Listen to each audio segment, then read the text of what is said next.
Shopping with TDC just got much easier. Here's how. Log on to shoptdcgroup.com. Shop at your convenience at any time, from anywhere, with your smartphone, tablet, or computer. With our safe and secure payment checkout, you choose the option to pick up in-store or have your goods delivered right to your door. It's that easy. Shop tdcgroup.com, your one-stop online store.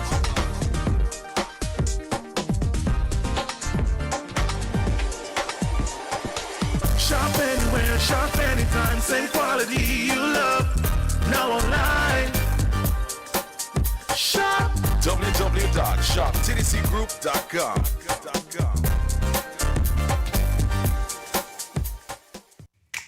Maybe it's the way the brilliant gold liquid reflects our sunshine, or how the bright blue of its label mirrors the clear Caribbean skies overhead.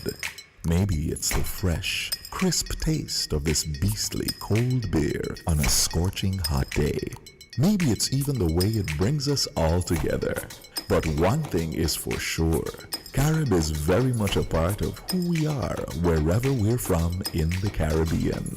Carib, it's the way we play. Drink responsibly. People make the world go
Good morning, Sinking Sound, Neva Sound. Welcome to Voices. Welcome to Inside the News.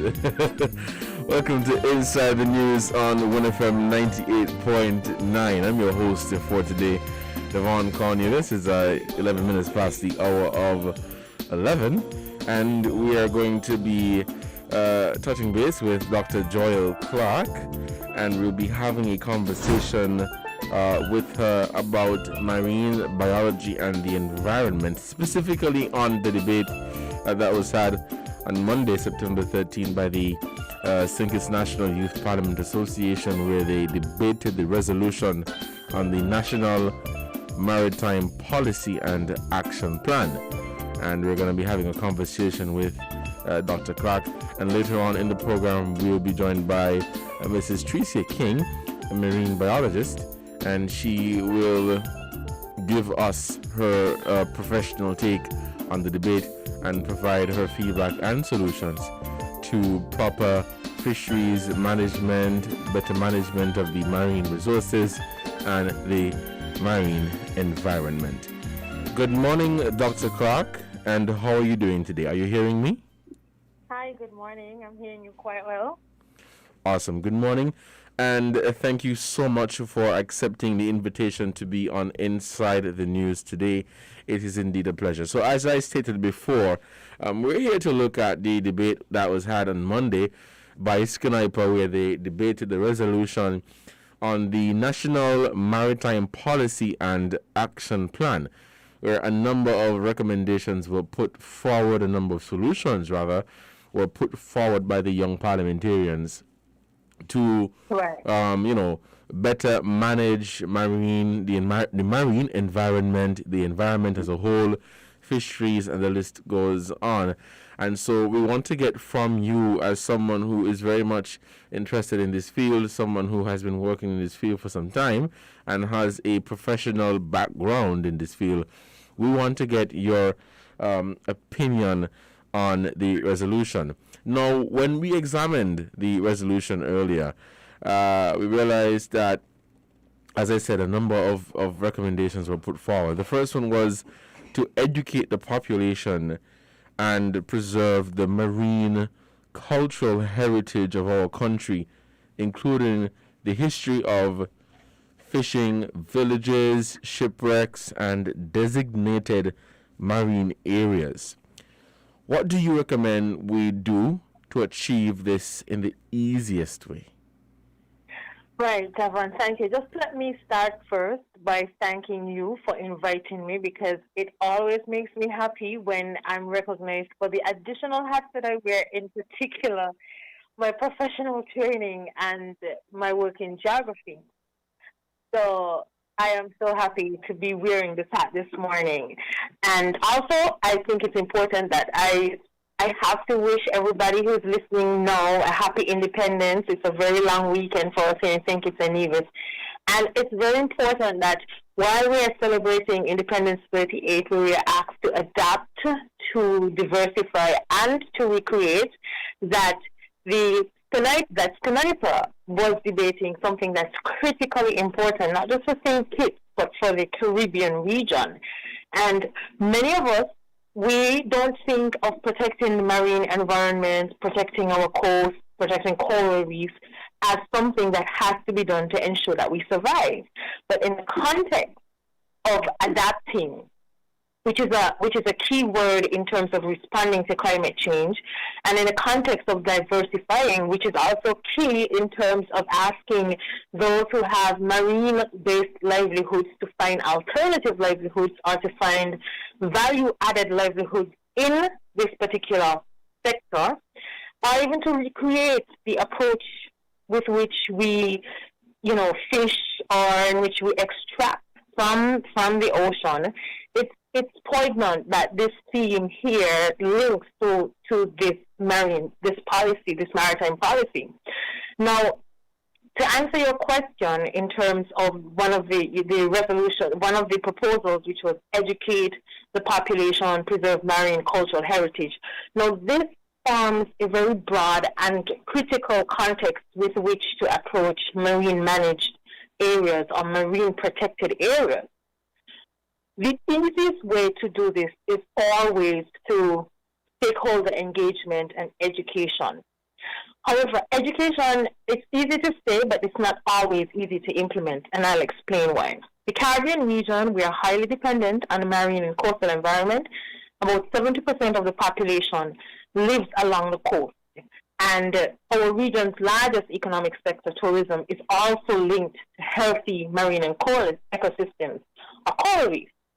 And it's difficult to tell 70% of the region's population, or even of St. Kitts and Nevis, you can't do this. You can no longer fish here. You cannot dive here. You cannot anchor your boats here. that's the difficulty when people think of marine protected areas or marine managed areas as restrictive zones. But having worked with Tricia Grill King about 5 years before, when we were working on the Ekman project to implement marine protected areas in St. Kitts and Nevis, what we learned then and accepted was the language, sorry about that, the language cannot be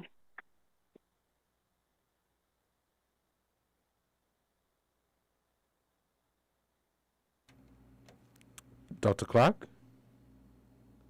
Sorry about that. Sorry, just a little technical difficulties here. Okay. So what we realized that the language could not be, you cannot. You are restricted from.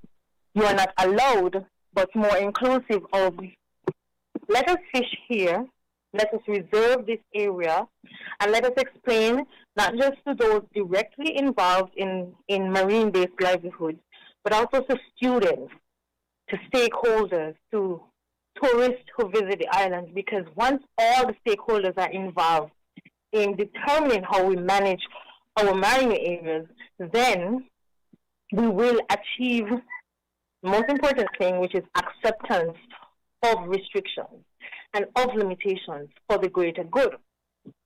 So, the easiest way is building networks of stakeholders who can interrelate, who can speak to each other, who can come in the same room, and usually it's the same room on the beach. That's where everybody is needed to come together to say, yeah, I fish, I dive, I do sports, I make crafts, but we all need to find a solution which is common to our desire to maintain our livelihood. Right, thank you so much for that, Dr. Clark. As we continue, what are some of the benefits of proper fisheries management and reliable yet eco-friendly marine transportation?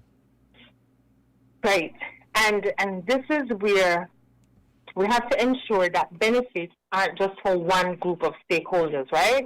And so the main benefit, and I'll use a case from Belize. Belize has one of the largest marine, it's the second largest reef in the world, second largest barrier reef, and it's also the largest reef system in the Caribbean. And what Belize did when they were struggling with the very small size of the fish population and with overuse, overfishing, unsustainable fishing methods was they implemented the marine protected area, and they had no take zones, so zones where fishermen could not go, you could not fish, you could not do anything. And what this experiment proved to the rest of the region was allowing a specific area within that coastal ecosystem to be untouched, allow the parrotfish population to regenerate and to repopulate to such a point where the fish actually tripled in size. And fishermen no longer needed to go out so often, needed to extract, small fish to make a living because the fish was so huge. One fish, 10 pounds, 15 pounds upwards. And we're so accustomed to seeing parrotfish, or what we call tomfish here in St. Kitts. Not very large, because we have been overfishing them. And they're so critical to the coral ecosystem in particular, that if we lose the parrotfish, we lose the coral reef. So that experiment shows that once you have proper fisheries management, livelihoods will eventually double, triple. Fisher folk will make 3 times the amount that they did before proper fisheries management was implemented. I'm getting kind of excited because it's a real challenge, but it's so important, so critical to bring people along who have to make a living from the marine environment and tell them, we know you're going to struggle for a couple of years, but if we just monitor what we're doing, and if you as a fisher folk help us to monitor, meaning we don't have to bring policemen and the Coast Guard, even though they're important. We could have fisher folk telling each other, okay, you can't fish at this time. This is the breeding season for this particular lobster. Let's not go over there. And, they keep each other in check. It's going to reap huge benefits for the fisheries sector, for the tourism sector, even for beaches and hotels. Hotels on the beaches, more sand, the beach will regenerate. So the benefits are just so good. It's just problematic always to get people on board in a unified way. Mm. Thank you for that, Dr. Clark. I'm glad you mentioned the parrotfish. As you know, we have different species of fish here in St. Kitts and Nevis. Now, given the variation in characteristics of individual species, how can conservation strategies be implemented to maintain connectivity across taxa, habitats, and scales to ensure resilient marine communities? Wow, that's a thesis question. That question should be for Miss Ging. She's a marine biologist, so I hope you put that one to her. But yes. I said because I usually come in on these, we engage where my focus is sustainable development and livelihoods, and hers would be, she's a marine biologist, she's the expert, and Yes. in particular, she's the one who has been to Kaelan High School several times. Whenever we get to coral reefs, whenever we get to coastal ecosystems, seagrass beds, mangroves, the Department of Marine Resources, they pack up everything, they come over to the school and they teach. And the students are in awe of, how much they can do. And I'll say this, the coral reef, it's called the rainforest of the ocean, which means it supports a very complex and diverse marine habitat, millions of species. The conservation of any one area in the coral reef in the coastal ecosystem rather, will lead to ripple effects for other aspects in a marine managed area. So I'll use the coral reef for example. That's the nursery for young fish. That's where we have even linked to climate change and its ability to absorb carbon dioxide from the atmosphere. It's critical. It's crucial. Without it, we're dead. Simply put, if we implement policies which would ensure conservation strategies which would ensure that there is absolutely no fishing around the coral ecosystem, there is absolutely no anchoring and mooring of yachts, anchoring of boats, mooring of yachts, and that the scuba diving that happens there is viewing as opposed to extracting or walking on or breaking coral reef. And in some countries, coral reef is actually used, it's extracted, the material to be part of the construction industry. And if you limit how we function on coral reefs, you're going to find that the corals are going to bloom, the beaches will grow, the beach will expand, the young fish will have an opportunity to grow and to survive, which means fisher folk will have more food. We're going to have limited algae bloom, especially if I want to speak in particular to this, the gray water that runs from our homes straight into the ocean is problematic.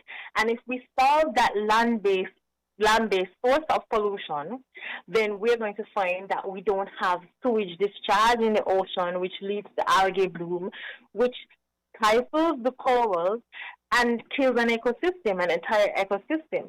And then that coral, once protected, also protects our beaches, which means, and God forbid, were we to experience a very strong hurricane this hurricane season, those reefs are out there protecting our coastlines from erosion, from the full impact of the waves and the storm surge. And so conservation, land-based conservation where we deal with grey water, runoff and sewage, conservation where we tell fisher folk not to extract from the coral reef and from nursery areas which are known to be nurseries for young fish, all link to ensuring that each species can play its role in protecting the environment. And if we have no-take zones, then parrotfish can grow. Parrotfish eat the coral, poop it out, and the poop becomes our beaches, and everything benefits. So I don't know how else to put it except to say that we all have an integral role to play in conservation strategies, and it's not just conservation strategies on the ocean, but it starts as far as Right. in our homes. And for those of us who don't have our soakaway system and our water still goes into the drain, it's not just into the drain and evaporates, it's into the drain and down to the ocean. So it's a full circle of conservation. Mm-hmm. Dr. Clark, thank you so much for providing this information. You know, it's very important because we're making people aware of the importance of protecting the environment, the marine environment, and the ecosystem. As we continue, to what extent are the changing frequency, intensity, and magnitude of disturbances, including both natural and anthropogenic, altering the distribution and abundance of individual species and communities in marine ecosystems? Right. Okay. So what we do, and I think I just answered part of that question, so I don't even have to be very long. So what we do on land affects what's happening in the ocean. And there are some species which will be affected more so, the coral reefs. And what we need to recognize also is invasive alien species. And I'm happy to be able to say this because I started by saying it's all about stakeholder engagement and partnerships. And we have the Department of Marine Resources, working on the marine managed area. We have the Jeff Small Grants Program, which actually sponsored the Angelique Dance Company, which Miss Tricia King manages. And part of their project was actually, she'll tell you more about it, just bringing coral reefs and marine species to life through dance. And we also have the Department of Environment working on invasive alien species, a project which I'm currently associated with. And everyone knows the most invasive species we're dealing with right now in our ocean. The most beautiful, yet most, some people think it's beautiful, but it has no natural predator here in the tropical waters. Mm-hmm. I'm speaking about the lionfish. Right? It's an invasive species. Yes. It's alien. It's problematic. It eats everything. It reproduces. And it cannot be easily controlled. In Bahamas, there was an experiment which was training tiger shark and reef fish to actually eat the lionfish as a means of controlling its prevalence. Here, we are still trying to encourage fisher folk catch the lionfish, eat it. I'm telling you, it is delicious. I've had it, it's delicious. Right, so, but if we allow our activities and the lionfish in that case was, our love of marine creatures. It was in an aquarium and it got damaged during a storm and now it's taken over. But that's not the only problem here. We're seeing changes even with the depletion and the removal of our mangroves, which are a critical part of protecting the coastal environment. Mangroves are so important, right? And they're part of the marine system, and sometimes we think they're part of a land-based ecosystem, but it's both. They protect the ocean and they also protect the land. And if we continuously remove them for beachfront property, for hotel development, we are going to have problems that aren't easily addressed in the future. We even have problems with the cruise industry and the yachting industry. In several places, like I think it said it's in Honduras and in Belize, the cruise ships cannot dock in certain places because they will destroy the mangroves. It means they are so hundreds of miles offshore, and smaller boats have to take you in, and it's all about protecting the cruise industry. And if you have the coral reef and the coastal ecosystem, and our activities as humans, we have to be so mindful that a small inconvenience for a visiting a visitor, or a small inconvenience for someone who has to maintain their livelihood through the marine ecosystem is it's a small loss compared to the bigger win of protecting our environment. Right. Right. Thank you so much for bringing that out. As we begin to wrap up, it's just 11:32. The resolution spoke to preserving the vulnerable marine environment and marine biodiversity by implementing policies relating to the establishment of marine managed areas in St. Kitts and Nevis. What policies would you recommend? I pick up that from the responses you've given before. You've basically touched on this question, but as we wrap up, what else would you add? Right. So we needed strong legislative policy first and foremost. And that meant a review of the existing fisheries, of the previous Fisheries Act, ensuring that the changes to that legislation supported enforcement and monitoring. What we find, and I'll give another example from what's happening in St. Lucia. These southern countries are fishing communities. They have a lot of, stronger than even our traditional Dieppe Bay and Old Road and Newtown fishing communities. This is where almost 3/4 of the population still depend on fishing livelihoods. When you, in a marine managed policy, sometimes you have persons who can monitor, but they cannot fine you. And if the Coast Guard and those employed as, let's say, someone who will patch an evening monitor or a night, somebody who is just walking the beach on the night to ensure nobody's there doing anything illegal, if that person cannot fine you, and all they can say is you can't do this, and then they have to make a call to the police, who then has to make a call to the Coast Guard for the Coast Guard to take 10 minutes to come and say there's some persons out there doing illegal activity, then the entire system breaks down. Additionally, if the communities aren't embedded in the marine policy, then we also have a problem. So at a national level and at a ministerial level, the Department of Marine Resources can spearhead the implementation of any marine policy, but the actualization of this policy is at the community level.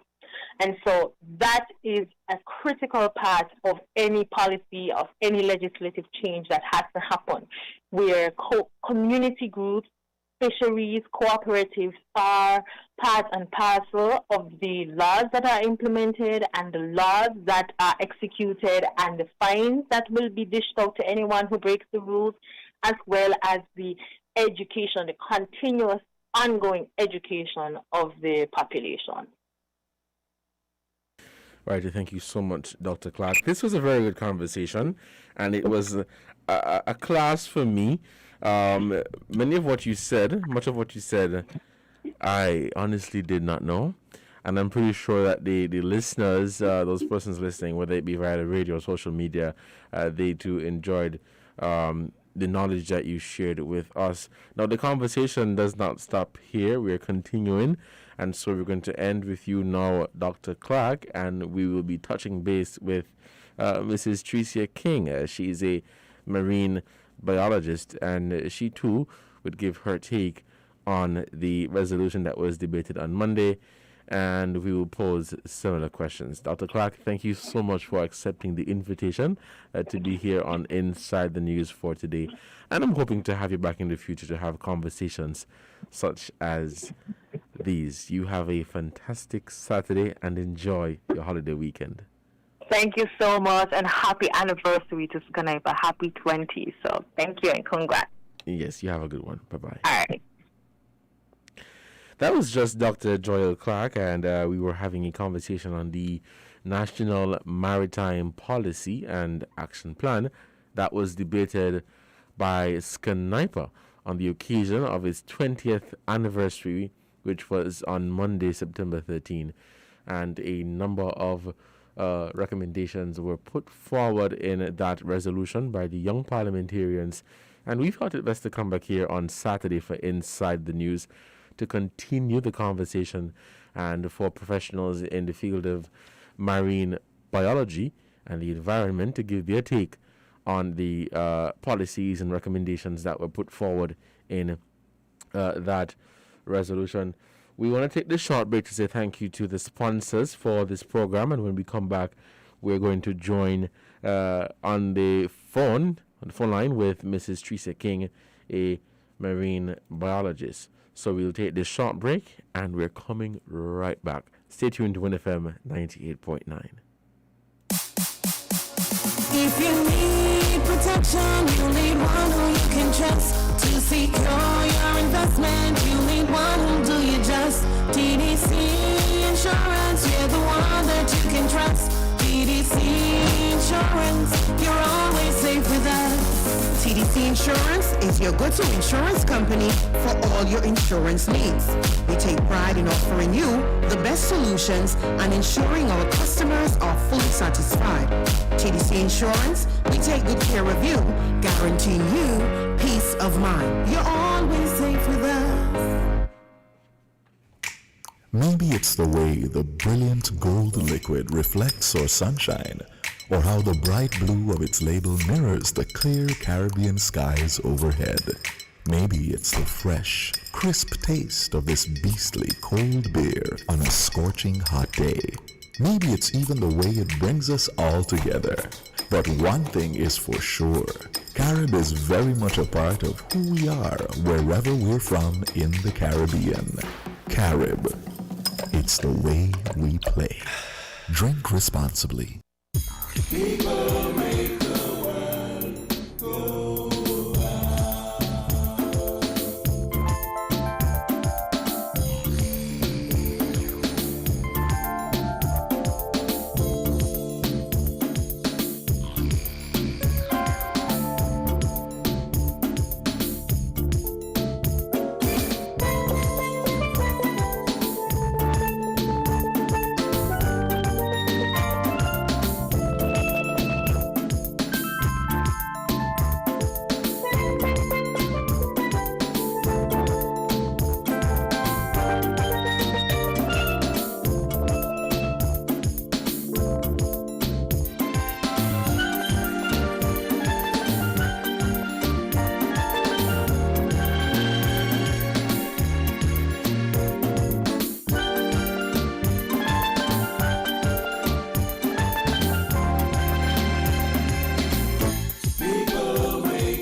Welcome back to Inside the News on WinFM 98.9. It's 11:41 a.m.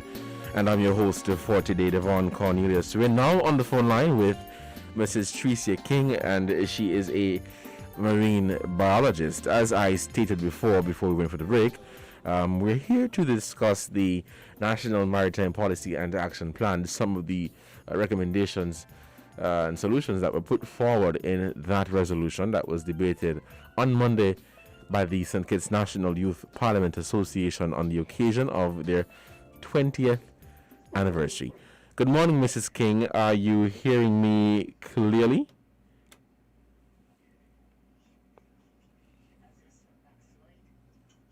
Okay, I'm not hearing you. Mrs. King, good morning. Can you hear me? Okay, we're having some technical difficulties here. Let me...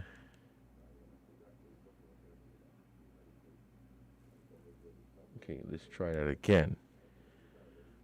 You're listening to Inside the News on 1FM 98.9. Let us take this quick break, and we'll be right back.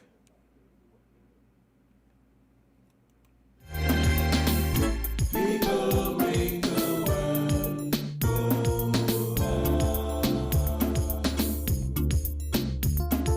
People make the world go round. People make the world go round.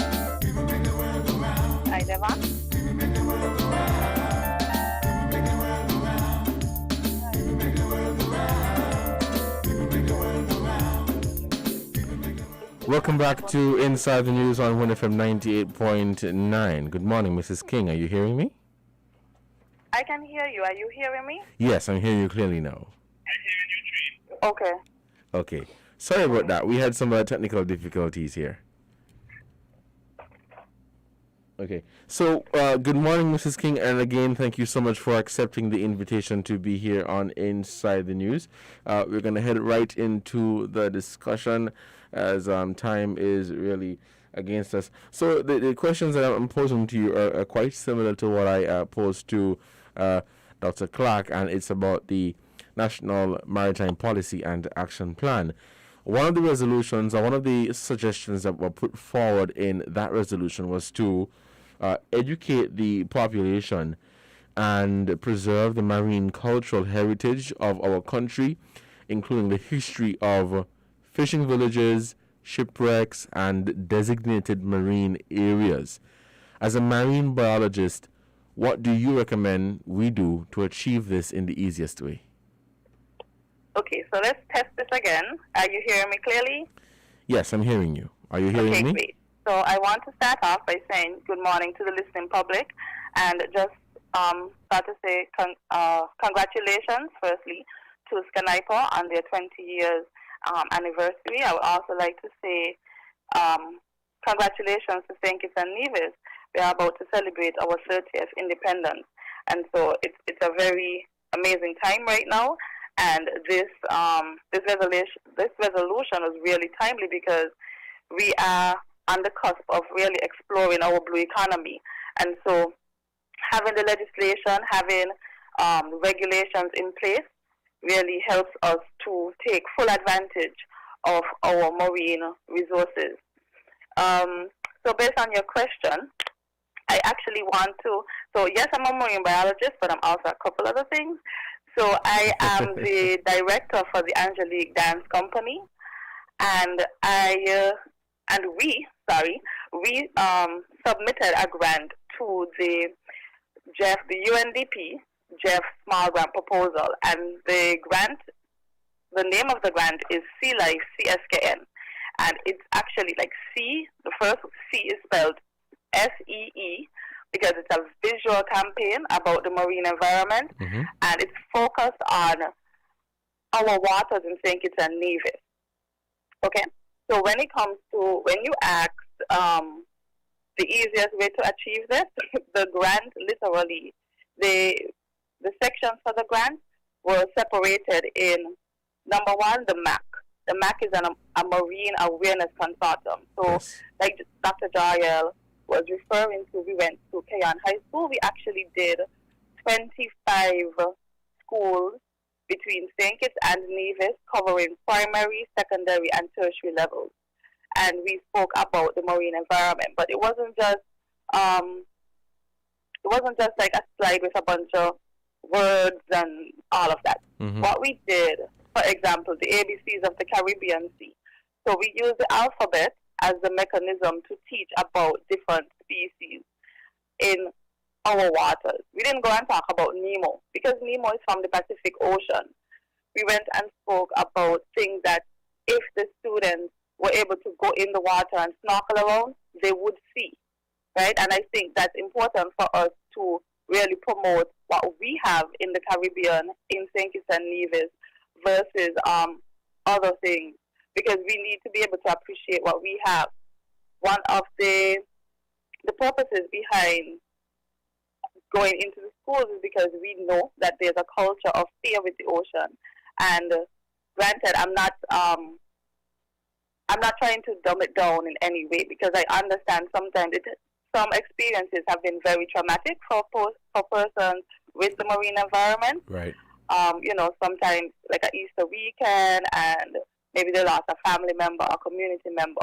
So again, this is not to downplay it in any way, but we also have to be able to advance and be able to utilize the marine environment moving forward, so that our country as a whole could benefit. Because we are not actually, yes, we are a small island developing state, but we are also a large marine state, and we have to be able to utilize that huge resource that is available to us.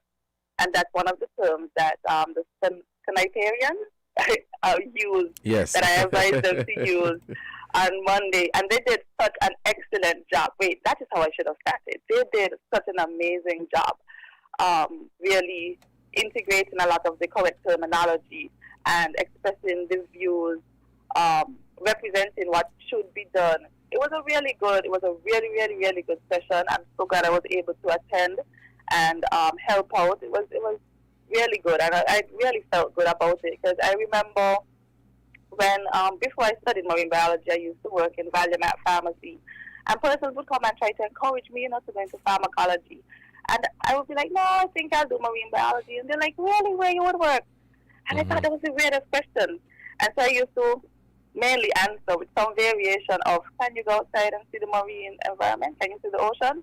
That's why I need to work here, because it's important for us to be able to function academically and professionally when dealing with the marine environment. Yes. So I was really, really proud of the work that that Sniper did on Monday, and I really look forward to even more engagements with them, because we really need to be able to educate and advocate across the two islands.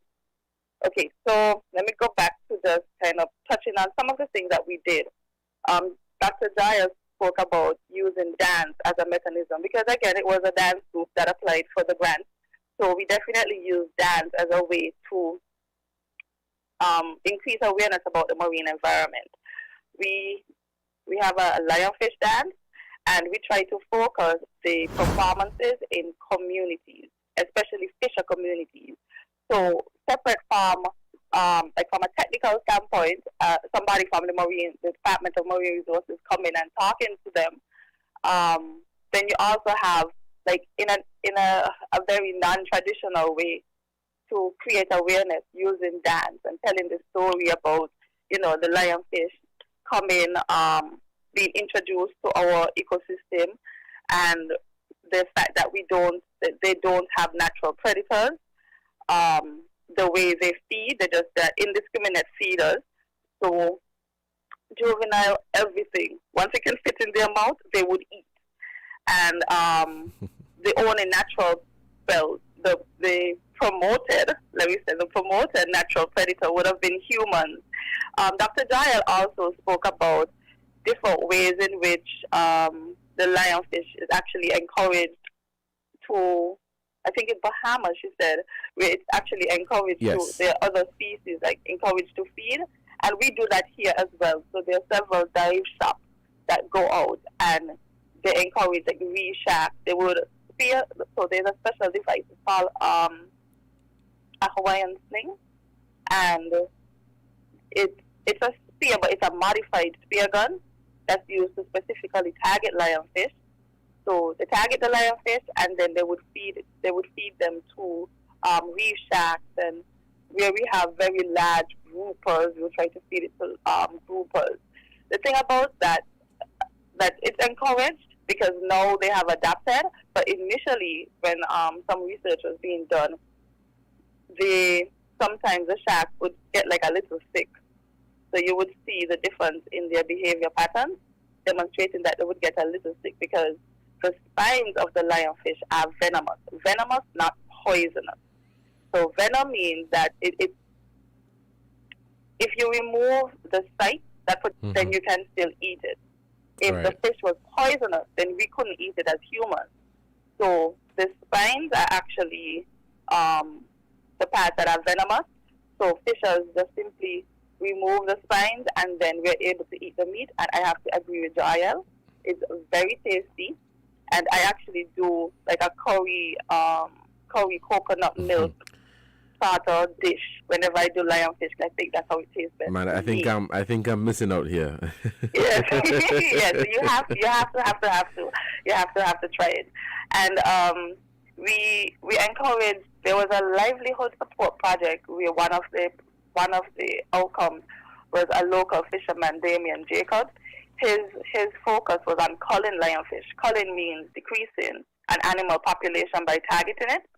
And so that was his job, essentially, to cull lionfish population. And again, all of the dive shops really assist us in culling. And then we have persons who have been over the years, the Eat It to Beat It campaign, where we encourage humans to eat the lionfish, has been going really strong. And so a lot of restaurants actually have lionfish on their menu. For example, Marshall's, Owali, Coconut Grove, they have lionfish on their menus because they see the value in us eating it, and it's also very tasty. So there's nobody losing in this scenario, right? Other things that we did was look at doing non-traditional, in the most non-traditional way. We encourage some stakeholders who aren't usually involved at all in marine education, and that's nail techs and makeup artists. So a part of the Sea Life CSKN project, we encourage nail techs to do, there was a competition running, so nail techs were encouraged to do marine life inspired nails, and makeup artists were inspired to do marine inspired makeup looks. And that just, there was overwhelming support. I was actually, while we were having the competitions running, there were hairstylists and also cake decorators who were tagging me in, their creations to kind of hint that they wanted their turn as well. Yes. And so, granted, we would be applying for another project. And so once we get that done, then we will be able to include other stakeholders in creating awareness about the marine environment. So we have been doing a lot in terms of creating awareness in very non-traditional, combining non-traditional means with traditional means in order to get the word out. In your question, you also referenced underwater heritage. And oh my God, I'm trying to remember the whole name. The Act for Environment, the National Conservation Environment Protection Act. Yes, I think I have the name right. But in the Environment Act, because we just call it Environment Act, NCPO, yes. So in that act, there's a lot of reference to underwater cultural heritage. There's also reference in the Fisheries, Aquaculture, and Marine Resources Act. I'm way more familiar with that, so I know that name down back. And maritime, actually, in the resolution, also reference underwater heritage. What the Angelique Dance Company did for the celebration of the Christina, we actually did, there was a display at the St. Christopher National Trust. And so we did a dance, creating some awareness and just not really awareness, well, yes, awareness, but reflection, really, about the Christina. And we shared a lot of facts about it, and in terms of the legislation, the fact that it's protected. So the persons who are allowed to dive it, they have received special permissions to be allowed to dive it, because that's a very contentious sort of, it's a sensitive topic, because Yeah. you're essentially diving a grave. So there are special permissions that you have to seek in order to engage in that way. And we thought that we could do without diving it, but we tried to do like a very underwater scene. So like we used blue light, so we looked as if we were in that space, and the choreography was very reflective and kind of giving that emotion that, you know, we still remember and we still want to honor and respect those persons whose lives would have been lost. So again, we have been doing a lot of awareness stuff and really trying to reach out to the fishing community, because these are one of the primary stakeholders who engage with the marine environment. We also do things reaching out to the yachting community, and I actually serve on the National Yachting Committee, and so I'm able to use my network to kind of gauge interactions and gauge what needs to be done in terms of awareness, and then reach out in that way. Okay, so I think I covered all the points. I don't know. Let me go through. Yes. Okay. Marine management areas. All right. So I'm happy to also, say that as a marine biologist, I was born in the 1980s, and that was around the same time where topics about having any sort of management in the marine environment would have initially started. And it literally took how many years? But at least it was done. In 2016, the St. Kitts and Nevis Marine Management Area was established. And I'm happy to say that I would have been the officer responsible for marine management areas, and the way in which I have been engaged in implementing activities surrounding that establishment. And just, it's not even a month now, because it's the 25th of August, we celebrated SKN MMA Day. And the logo design for the SKN MMA, I came up with the concept, and we have like different zones, youth zones. And so one of the questions that you asked, Dr. Clark, dealt with having like the combination of marine transportation and proper management of the fisheries area. And so that kind of comes in where you look at the SKN MMA. So it's actually a 2-mile radius around St. Kitts and Nevis. So it covers the whole coastline. And it includes an area called Monkey Shoals, which is really used by recreational divers and fishers. But it's more recreation than fishing. And there are several zones within that area. So there are five main zones. There was a lately one that was introduced. I'll talk about it when I'm doing the listing. So it's fisheries priority, conservation, recreation. There's a mixed use zone for fishing and conservation, and then there's transportation zone. The new zone that was introduced is transportation with caution. So the transportation with caution is actually like a lane, because it actually runs between the conservation zone. So the transportation stakeholders, for example, the ferries or the water taxis, within those zones, they have to be more careful, because they would have an increased interaction with marine mammals or marine invertebrates like turtles. So they actually function a little differently when they're crossing those paths.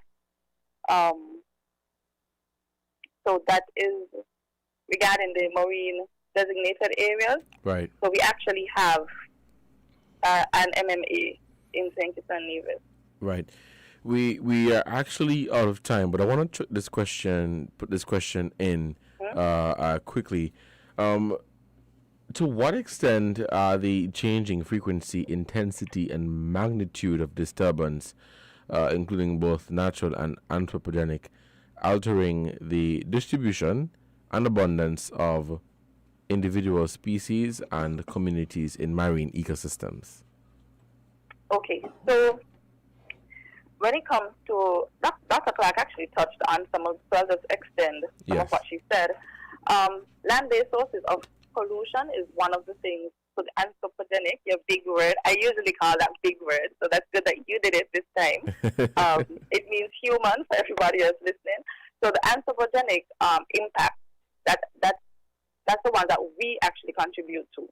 For example, marine pollution, where you have plastics being introduced, plastics and non biodegradable things being introduced to the marine environment.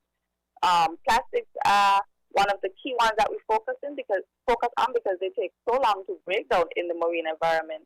And when they're very small, like microscopic, they're actually called noodles. So that's the microscopic beast. So that's one of the funny terms that we try to create awareness about as well. So we introduce noodles to people. But things that how these things can affect the marine environment can range from like entanglement, where you see fish, turtles, sharks, just different marine species have ropes. They get entangled in ropes, sometimes wired mesh, and that creates problems because then they can't function that way, and they end up suffocating. Ingestion, when they actually, for example, leatherback turtles, they eat jellyfish, and so we have leatherback turtles nesting on Keys Beach. When we do have nests on Keys Beach, usually leatherback turtles, and those are the largest marine reptiles, well, the largest turtle species, and they eat plastic. They eat jellyfish. When you see a plastic bag in the ocean, Yes. it almost mimics the shape of a jellyfish, and so a leatherback turtle eating a plastic bag then creates problems because then it fills it up and then it can't get to eat anymore. So they end up dying on a full stomach of plastic bags. Mm-hmm. Right? Another thing. Hello? Yeah, I'm listening. Sorry, go ahead. Oh, okay. So something else that marine debris, for example, like large barrels being thrown into the ocean, machines that wash down our guts that go into the ocean and just kind of bulldozer the reef and these important habitats. That habitat damage. So this was a way that I was trying to explain to some persons the other day. When you remove the habitat for a nursery, it's not as if you're closing nurseries on land. It's literally you're removing the whole population. So imagine not having the nursery population on land. That's what we are doing when we destroy the habitats in the ocean. And so you don't have a future for the species if you remove the nursery habitat, because you're removing that population, right? Non-native species. So Dr. Dyer spoke about lionfish, and I spoke about it too. But there's another one that we have an issue with, and it's called Halophilus stipulacea. So that's actually a plant that is non-native to the Caribbean region, and we have also been battling with the management of that species in our waters. And what invasive species do is they replace the native species. And there was some work done, some research done, looking at our local species actually eating the plants, but whether or not they're getting that same nutritional value, they were still doing research on determining if it was benefiting our local species by them eating it. So we still have some more work to do with that. But yes, so we have to really look at our impact. Things that we do on land affect the ocean, and we have to manage that properly and try to do just little things that we can do when we are going to the beach. Try to bring your own bottle. just use reusable bottles and not plastic bottles. Participate in beach cleanup, right? When you leave in the beach, make sure that you clean up after yourself and you dispose of the, like you actually leave with the garbage bag and not just leave the garbage bags there, because then mongoose and dogs on the beach, they just rip apart the garbage bag, and it still creates a problem. And also, try to not remove vegetation and corals and stuff when persons go into the marine environment or go to the beach, because they serve a purpose. So I really just kind of want to reach out to persons. So, marine life matters. So don't just simply remove things because you think, oh, this thing looks good. Just try to be a little more responsible and understand that things serve a purpose. And so, in the great circle of life, we all serve a purpose, and so we need to respect that and respect the ocean. All right, thank you so much, Mrs. King. We're unfortunately out of time, as it's 12. Well, actually, 6 minutes past 12 for the headline news.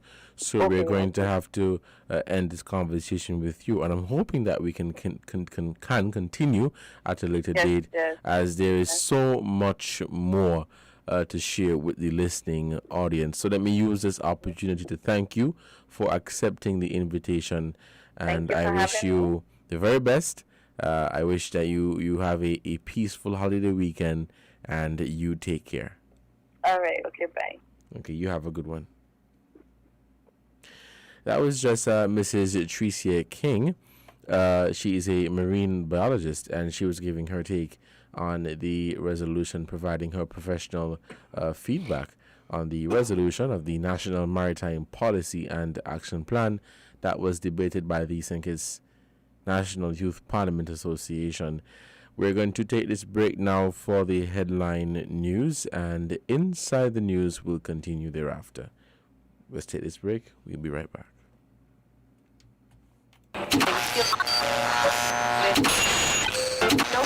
You found the sound. 98.9 Win FM. We now bring you the headline news. The headline news is brought to you by Caribbean Alliance, KDP Enterprises, The Grange, and Cariboury.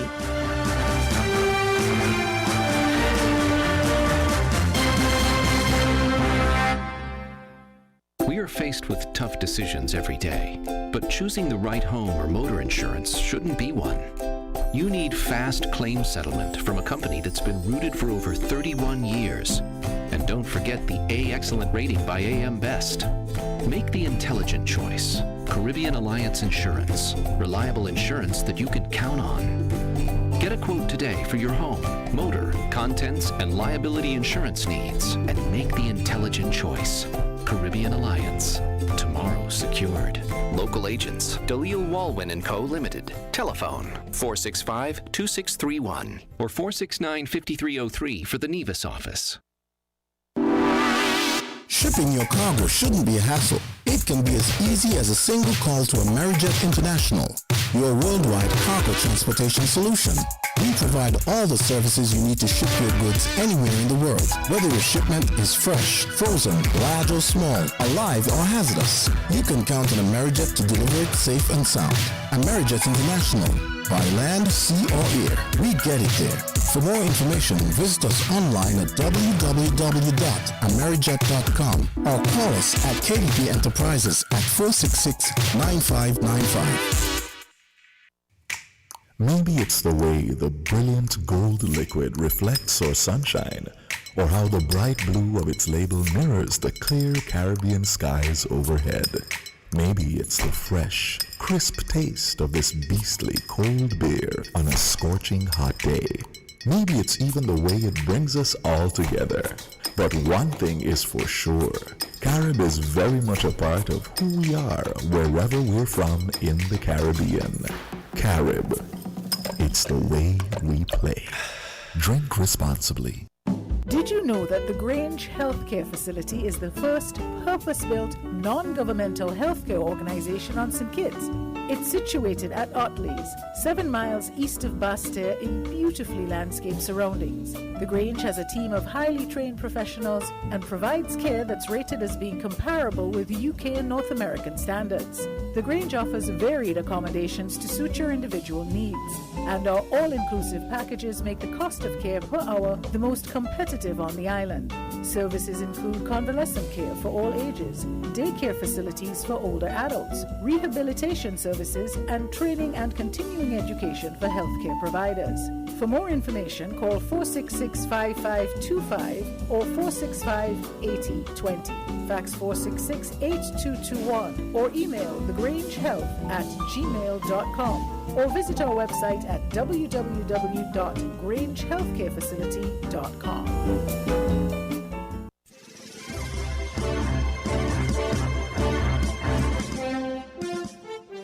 With the Win Headline News, I am Kevon Brown. And I'm Devon Cornelius. Making the headlines: Easy Soca Impress win Soca Monarch Finals. COVID-19 weekly update. 2 additional COVID-19 deaths added. Vaccination rate slows. Dr. Hubert Minnis concedes defeat to the Progressive Liberal Party in the Bahamas. Internationally, Australia made a huge mistake, the French ambassador said, after being recalled to Paris following Canberra's decision to ditch a multi-billion-dollar order for French submarines in favor of a new deal with the US and Britain. Now, the details.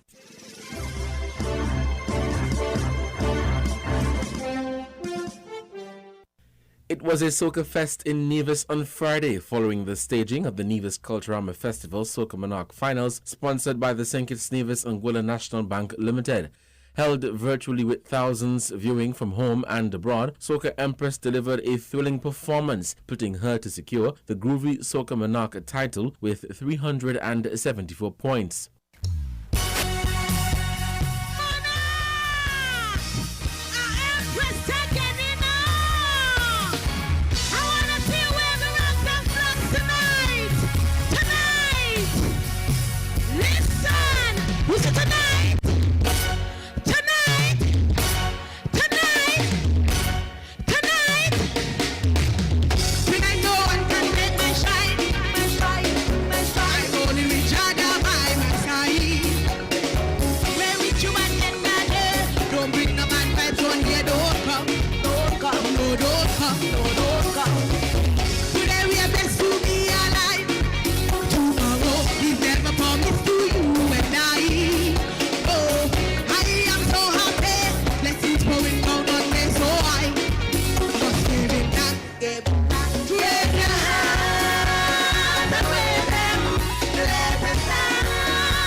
Delhi ranks placed first runner-up, amassing a total of 342 points, and X-Man in the second runner-up position with 325 points. Easy captured the title of Power Soca Monarch with 372 points after a high-energy performance.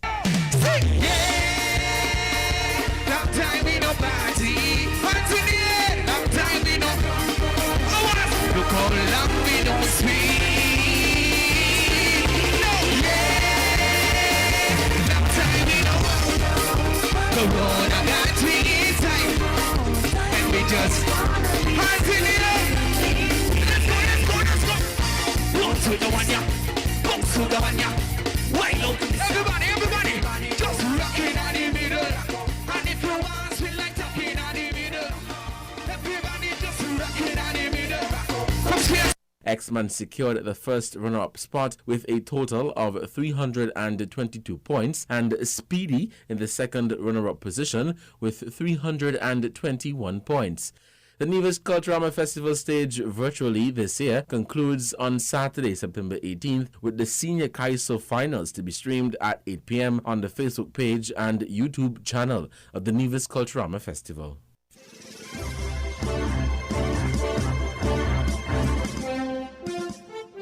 For the week of September 12th through 17th, St. Kitts and Nevis recorded 2 additional COVID-19 related deaths at the start of the week. 9 residents of the Federation have now succumbed to the coronavirus. Additionally, the third wave continues and 168 cases were confirmed during the 6 days, and the total recorded cases stands at 1,632. Although lower than last week's 234 cases, still a high indication of community spread in the Federation. Health officials are now monitoring 714 active cases within St. Kitts and Nevis. In an address to the nation on Wednesday, September 15th, the Minister with Responsibility for Health, the Honorable Akila Byron Nisbet, continued the clarion call for people of St. Kitts and Nevis to be vaccinated. This science is clear. The best way to protect ourselves against the virus and its variants is to be fully vaccinated. Vaccines work. It's free, it's safe, it's easy. Let us continue to come out in our numbers to be vaccinated against COVID-19. However, vaccination rates are showing a downward trend over the last 3 weeks. The ending of August shows high numbers with 1,700 doses administered in a week. The following week, the number went down to 500, then 300 the next week, and 212 this week. The 212 doses are all first doses. Acceptance of the Pfizer-BioNTech vaccine also appears slow for 12 to 17-year-olds, with just under 5% of the health authorities' target of 4,800 adolescents. Second doses are static for now while the country is waiting for additional AstraZeneca vaccines and the passage of the 21-day interval for Pfizer shots for the resumption of second doses.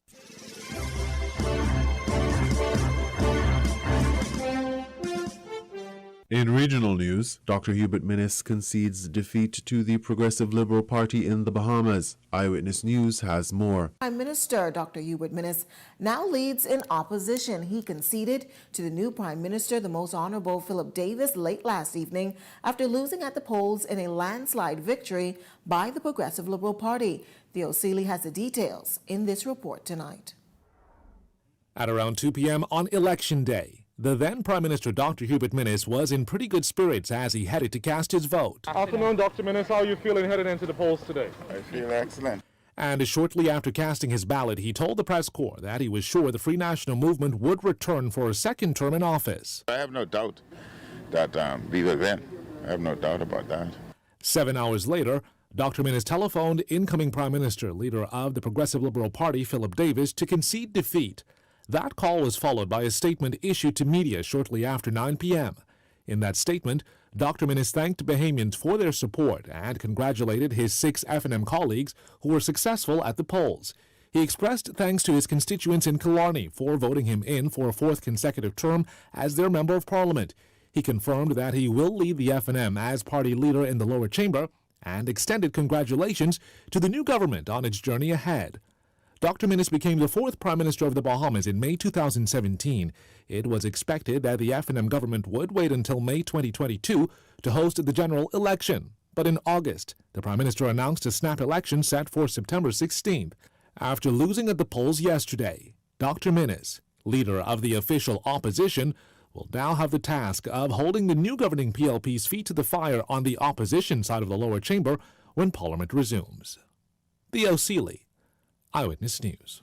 In one of his first acts as Prime Minister, Philip Davis extending the daily curfew from 9 p.m. to 11:59 p.m., the latest amendments to the emergency powers orders going into effect today. The amendments also revoking certain clauses of the new emergency order, removing restrictions on weddings and restrictions on permissions for some businesses. Now, for a full breakdown of the changes to the emergency powers orders, you can log on to our website, ewnews.com. Well, as we said, this act coming as Prime Minister, the Most Honorable Philip Davis was sworn in as the 5th Prime Minister of the Commonwealth of the Bahamas today during a private ceremony at the office of the Governor General. This following a landslide victory at the polls, defeating the Free National Movement. Those unofficial results, 32 seats in Parliament and 7 for the Free National Movement. A public ceremony is expected to take place tomorrow at 10 a.m. and will be broadcasted live on cable channel 112 and our Facebook Eyewitness News Bahamas page.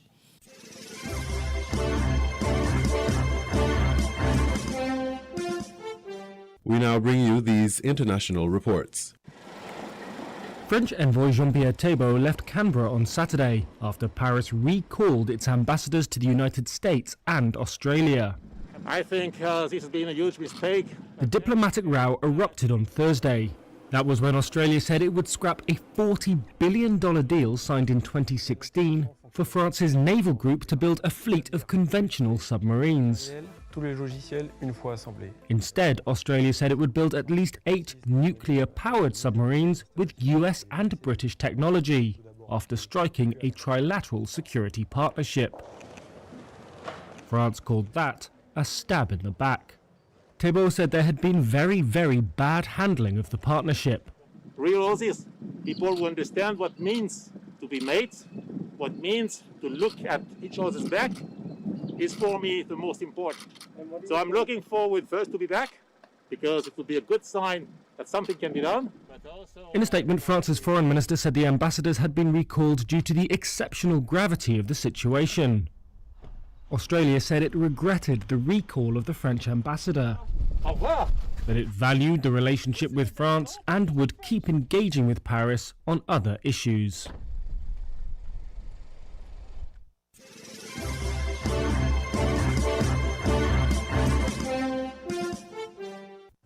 The Kremlin will be hoping this long line of voters can be relied upon to back United Russia, the pro-Vladimir Putin party that wants to hold on to its supermajority in the State Duma, the lower house of parliament.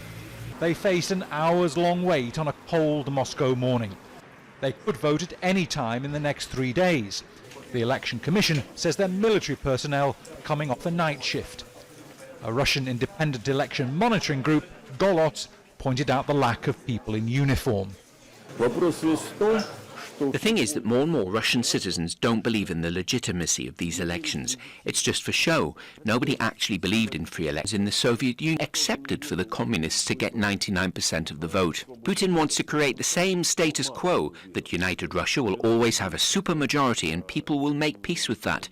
The only intrigue now is whether it's only the Kremlin that can influence voters, or if smart voting can too. The idea of smart or tactical voting came from allies of jailed opposition activist Alexei Navalny. They've drawn up a list of candidates most likely to defeat United Russia and so at least deprive the party of its supermajority. There's a smart voting app where you enter your voting district and it tells you who you should vote for. Now, the Kremlin has told Apple and Google that this app is illegal, and both companies have now taken it off their stores. United Russia had just 27% support in pre-election polls. There's widespread public dissatisfaction with corruption and poor living standards. But the Russian president still enjoys around 60% approval. Vladimir Putin is isolating after coming into contact with someone who tested positive for COVID-19. He voted online. As you can see, under sanitary constraints and quarantine, I did my civic duty online in electronic format. Such voting system is used in many countries of the world and has been used in Moscow several times. Many polling stations in Russia were like this for much of Friday. Quiet. Opposition groups say they want their supporters to wait until as late as possible on Sunday to vote to reduce the risk of their ballot being interfered with. Bernard Smith, Al Jazeera, Moscow.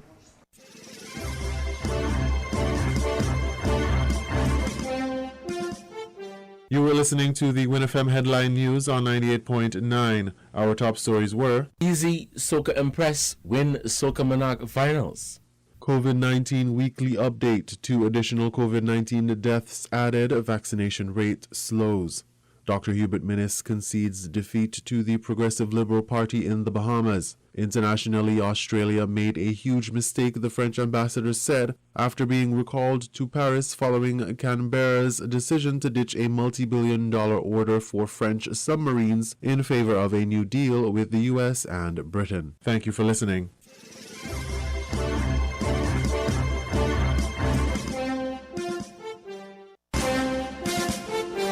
That was the 1FM Headline News.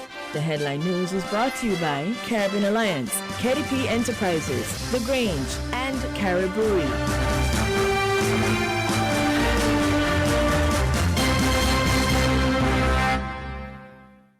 Did you know that the Grange Healthcare Facility is the first purpose-built, non-governmental healthcare organization on St. Kitts?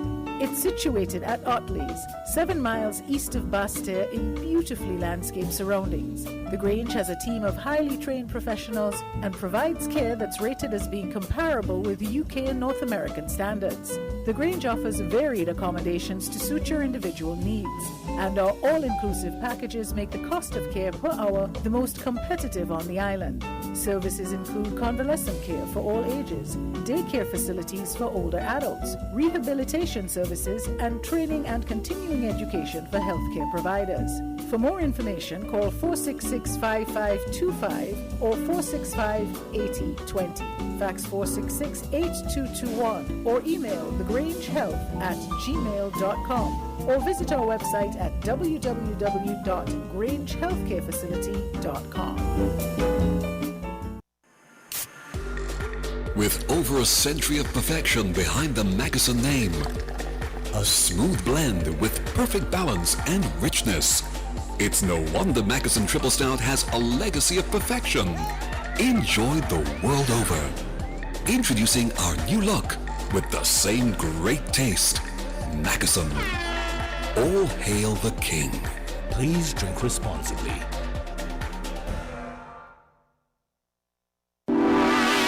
Shipping your cargo shouldn't be a hassle. It can be as easy as a single call to Amerijet International, your worldwide cargo transportation solution.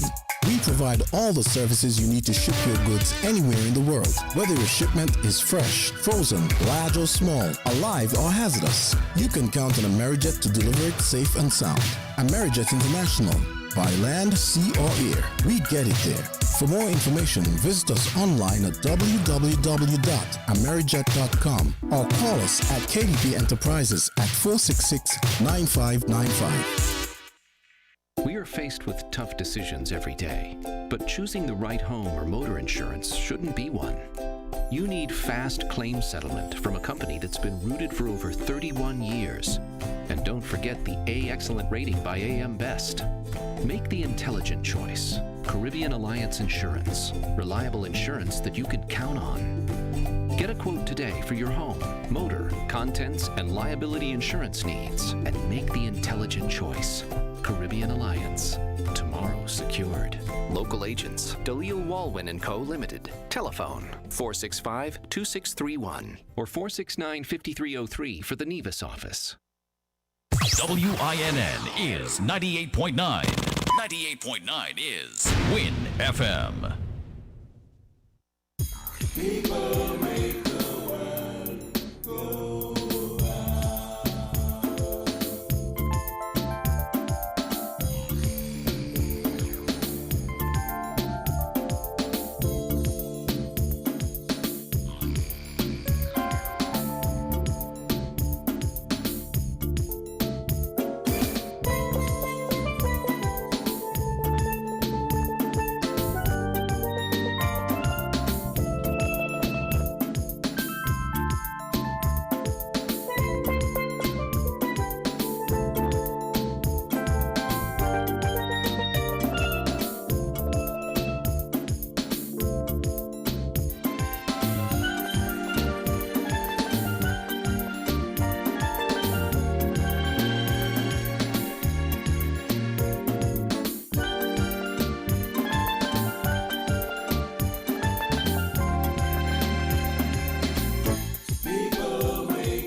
Buying your medication is easy with City Drug Store's curbside pickup. WhatsApp our certified pharmacist at 662-8769 with your requests. For prescriptions, take a clear photograph and send for review. We will engage you in dialogue and then provide a quotation and link for payment. You can then pay via TDC's online payment portal. And once the transaction is complete, you'll be notified that your pickup is ready. Yes, it's that easy. Send your WhatsApp message to 662-8769 to order your medications today with City Drug Store's curbside pickup service.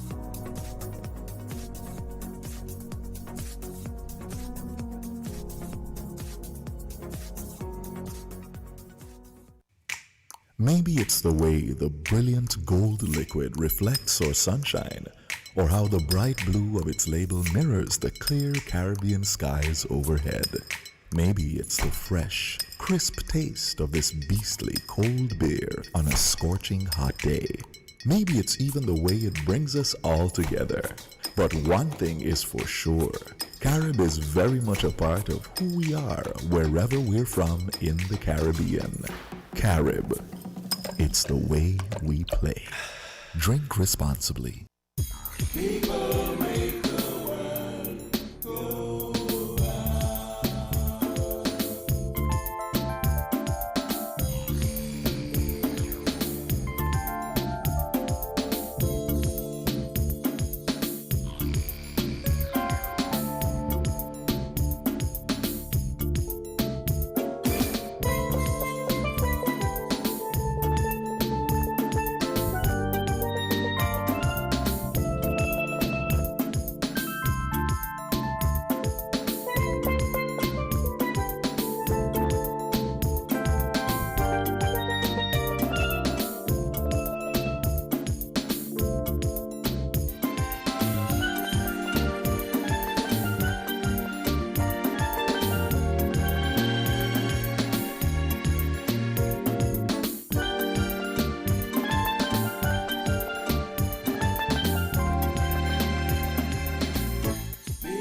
Good afternoon, St. Kitts and Nevis, and welcome back to Inside the News on 1FM 98.9.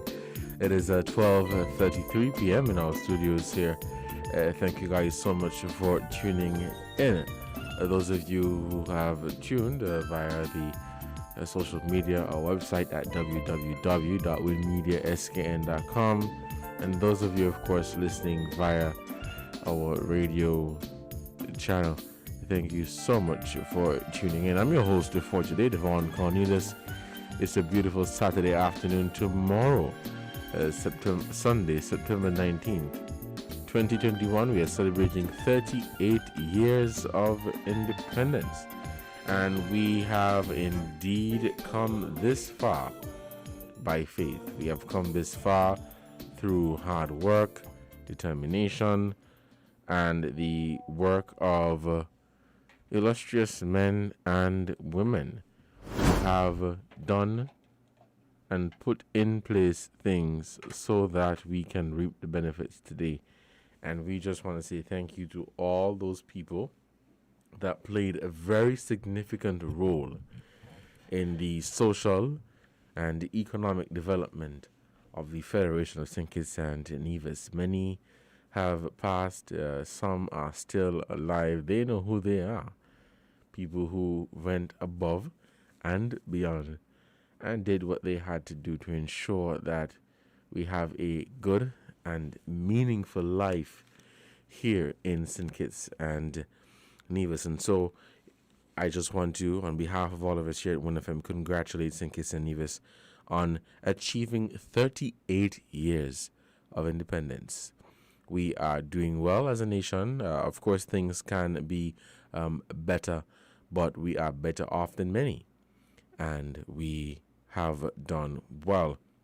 For this afternoon, though, I was following the news this week, particularly regional news, and looking at what has transpired in Antigua and Barbuda, which is very near. The government has implemented some mandatory or some vaccination measures that would help the country achieve herd immunity in a quick time. And so a letter or a memo went out to all civil servants in that country with respect to the COVID-19 vaccine. And on the heels of that announcement or requirement, the Antigua Trades and Labor Union responded with this letter dated September 17th, 2021. It says, further to our press release dated 16th September 2021, the Antigua Trades and Labor Union wished to make it pellucid that its intention was not to create confrontation at any workplace, but simply to ensure that if permanent secretaries or managers intends to implement the government's mandatory vaccination policy, that the employees would leave the workplace peacefully. In consideration of the Prime Minister's response to our release, we are asking all employees to stay at home on Monday 20th and Tuesday 21st September 2021 in protest of the government's mandatory vaccination policy, which we consider to be unreasonable. We will provide further updates on the way forward by Monday 20th September 2021. This is from the Antigua Trades and Labor Union, and many people have responded to this action or this position that has been taken by the government there. We're seeing all across the region and across the world too, where they talk of mandatory vaccination is still going on. I know some people are fed up of hearing it. Some people just want this entire thing to be over with, because we don't want to wake up every day and hear about the COVID vaccines and all of that, and that is the truth. When you talk to people, they want to hear something differently. But this is hard to escape the newsroom and is making headlines all across the region, all across the world. And many people through social media have responded to it. The phone lines are open, and I want to get your comments on this matter that has developed there in Antigua and Barbuda. I want to get your take on it. What are your thoughts, and do you think something similar should be implemented here? Do you think something similar should be implemented across the region in different Caribbean islands? I want to hear your take on it and what you think is the best way forward. I know it's a very sensitive topic, and many people would have different opinions on it as to what they believe the best way forward would be. Of course, we are listening to the advice that has been provided by medical professionals and what they believe should be done. But, of course, people in general would have their opinion on the matter. And so we're going to take some calls. The numbers are 466-0989, 762, and 662. You can also send us a message via 662-2204. Let me share with you the policy that has been implemented there in Antigua and Barbuda, and then we can head to the phone line. So, policy on the management of COVID-19. It says, with effect from September 20th, 2021, Cabinet agreed that all unvaccinated government employees, to include the public service, statutory corporations, and companies in which the government owns majority shares, shall be required to remain at home until proof of vaccination is provided. That is vaccination against COVID-19. It says, with effect from October 1st, 2021, the following measures shall take effect. All unvaccinated public sector employees, inclusive of statutory corporations and companies of which the government holds majority shares, shall be required to remain at home until proof of COVID-19 vaccination. As of October 1st, 2021, no public sector employees, inclusive of the statutory corporations and companies, shall be paid a salary or wage for the period of non-compliance with the current policy. All officers and support staff of the Royal Police Force of Antigua and Barbuda and the Antigua and Barbuda Defense Force are required to be vaccinated effective October 1st, 2021. Trade unions and employee associations shall be permitted to conduct educational awareness sessions via virtual and face-to-face engagements. All COVID-19 protocols shall be strictly observed. All eligible students and teachers shall be required to be vaccinated against COVID-19 to return to face-to-face classes. All preschool and primary school teachers will be required to be fully vaccinated before returning to face-to-face classes. All caregivers and support staff are required to be fully vaccinated to provide services at elderly care facilities. All arriving passengers, including returning nationals and residents, are required to have received at least the first dose of a vaccine approved by the appropriate authorities in Antigua and Barbuda. Informal public gatherings to be restricted to members of the same household. Beaches to be closed between 12 noon and 5 a.m. daily, commencing September 20th, 2021. Bus drivers, conductors, and taxi drivers are required to be vaccinated effective October 1st, 2021.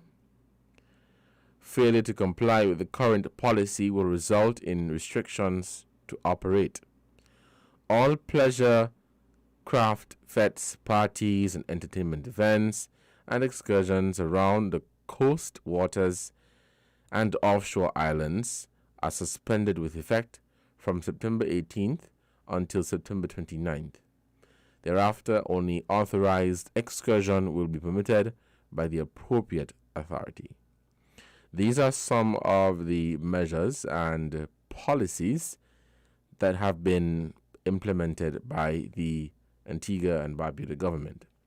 It says the cabinet of the Antigua and Barbuda government recognizes the extreme hardship caused by the effects of COVID-19 pandemic, along with the pain and anguish of families due to untimely and unnecessary loss of loved ones. It has caused tremendous economic dislocations, social disruptions, and psychological trauma.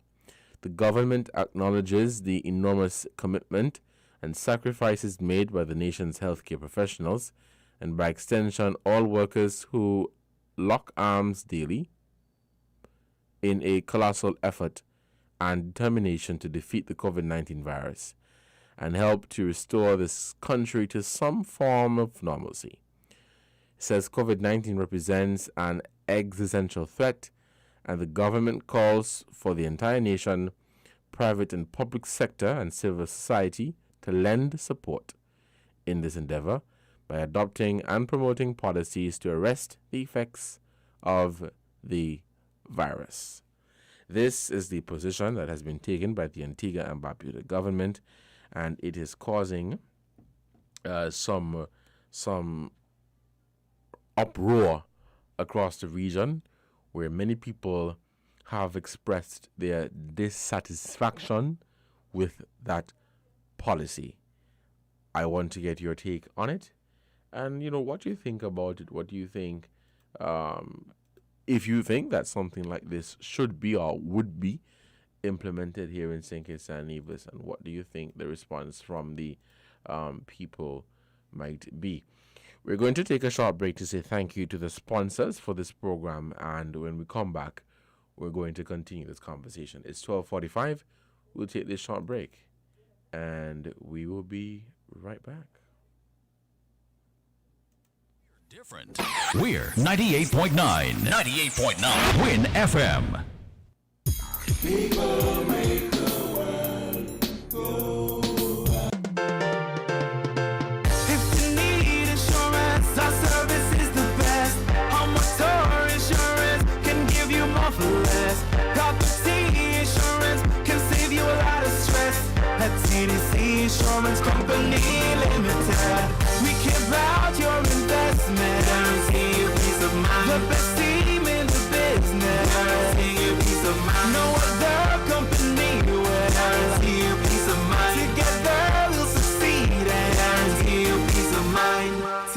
Insurance Company Limited, where you get more coverage for less.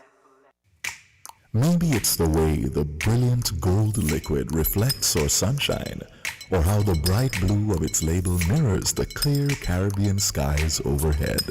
Maybe it's the fresh, crisp taste of this beastly cold beer on a scorching hot day. Maybe it's even the way it brings us all together. But one thing is for sure, Carib is very much a part of who we are wherever we're from in the Caribbean. Carib. It's the way we play. Drink responsibly. People make the world go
Welcome back to Inside the News on 1FM 98.9. Let's head to the phone lines. Caller, good afternoon. You are on the air. Good afternoon, Mr. Cornelius. Good afternoon. How are you doing today? I'm good, and yourself? Not bad at all. Your last few words concerning the development of Antigua was it is causing an uproar among the Caribbean. It's reverberating. Shall I use my own definition or expression? It can be considered with a stampede. When there is a stampede, let's use horses, and there's a stampede with horses. Of course, if the place is dry, there's going to be a lot of dust in the air. So, towards St. Kitts and Nevis adopting that, similar model to what might be legislated by the Antigua Parliament, we will wait. St. Kitts and Nevis will wait until it's settled, so to speak. We will see from that uproar going forward which other island will somewhat glean from it. If it is successful after that uproar, well, other islands will adopt it. But St. Kitts and the norm always take the wait and see game. So I'm not saying that St. Kitts and Nevis will implement it, the second or the third to implement it, but I think eventually we will implement it if it is successful. I wanted to piggyback though on what the marine biologists, both ladies, spoke on earlier. Sure. We being farmer fishing community in Newtown, in which Ms. Clark mentioned Newtown, the old road and Depe, and so I have seen it. And there are other aspects. Just like how some fruits are seasonal on the land, we can curtail our fishing industry to certain seasonal things, but allow our fisher folks to go out and get bigger catch, so that when things is off season, I big catch, they can be able to sustain themselves and their families in terms of the traditional way of going out with the small craft and having to just produce for the day or two. Because in our waters, we know, we're not blind. Our waters are exploited by other bigger industrialized fishing countries that comes with their trawler and do that. And as a result, we tend to suffer because our ocean floor is like being swept with the way they do their trawling and the like. Mm-hmm. And it eroded even maybe that one of they spoke about our coral reefs and the like. Right. And it also takes out smaller fish species that are not mature, as opposed to being selected in certain mature, what we call the larger pelagics, or the other categories of the pelagic, in which can be done in a sustainable. So that aspect, yes. The last lady, she spoke about a plant that has come in our area now, which is not endemic or like a part of marine species in terms of plant is, and she's wondering if the fish is getting its correct proper nutrients as a result of that plant. But speaking of plants, I went to the beach on Tuesday, and I was curious, and I picked up this guy, approached a gentleman who was familiar with it, and he said it was bladderwrack, something that we see washed on the shore every time. So therefore, we can benefit from not just the bladderwrack. There are other plant species like the sea moss and things that we're just overlooking, and they are on our beaches. No, we're not saying we're going to go and harvest them in an unsustainable way, because certain times they are washed up. They actually get loose from the reef in a natural way, I might thought, and we can just pick them up out of the water, bags and bags and bags of them. The bladderwracks, and maybe for the sea moss you will have to go and harness them from the ocean floor. But I am saying there are plant species that are beneficial to us, just like plant species that are full with minerals on our surface, on the land. Likewise, there are plant species in the ocean. One of the last lady even spoke about the Christina disaster, and we know it's like a gravesite. So it's not so attractive in terms of visiting dive tours and the like because of what is behind of it.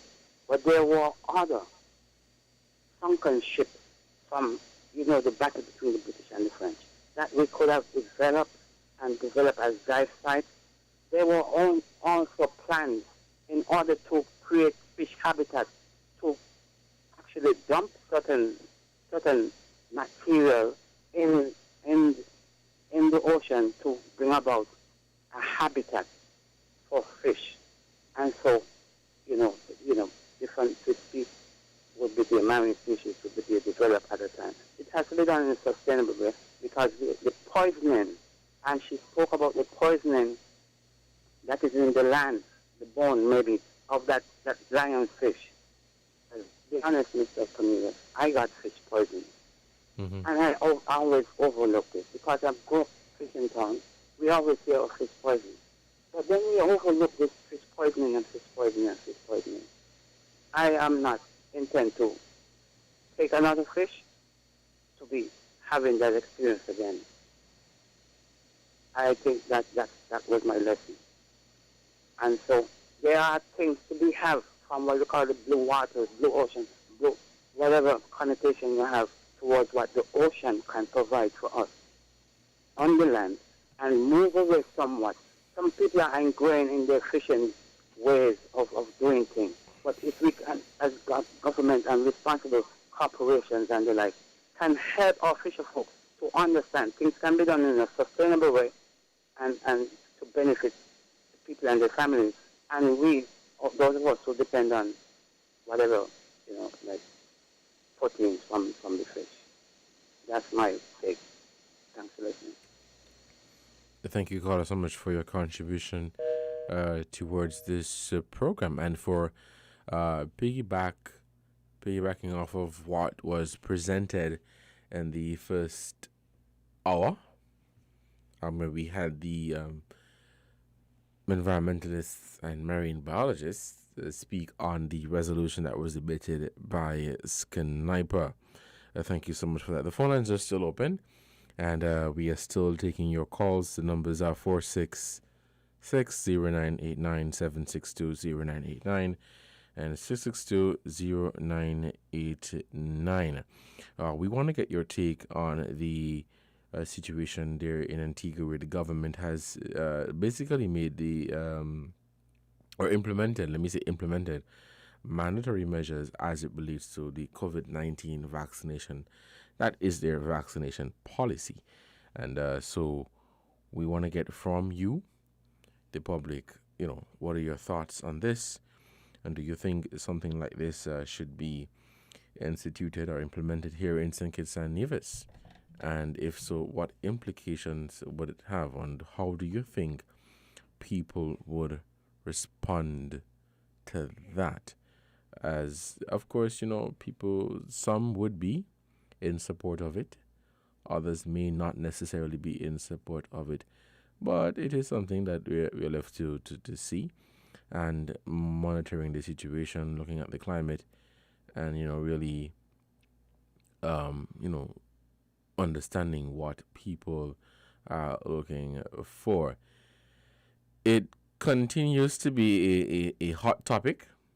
It continues to be a hot topic, as, of course, the COVID-19 situation is still developing. It is still developing. We're hearing of the new variants.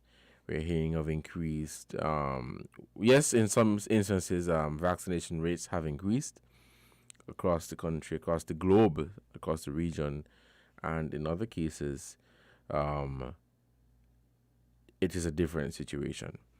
We're going to head back to the phone lines and we'll take this other call. Caller, good afternoon. You're on the air. Good afternoon, Devon. Good afternoon. How are you doing today? Happy and man, I hear giving God thanks, Let me ask you a question, because I heard a news item. You have 2 more, so what we have, 11? No. No, because I heard you said we have 2 more. No, you deaths, probably heard it wrong. Two more deaths added this week, making it 9. Oh, this week. Yes. All right, because I said, Lord have mercy. No, now, let me start with the Antigua situation, and then I get to the ocean, the blue economy. Mm-hmm. Go ahead. Now, I think we as a people are to blame for what happens. We have heard, we have seen, we know that the vaccination work, that this question about experimental is no longer viable. We watch the numbers climb. We take off the mask. Then the question becomes, what is the government to do? Because at the end of the day, everything falls on the government. You run up the numbers, the hospital get overloaded, people start, the government makes the dead.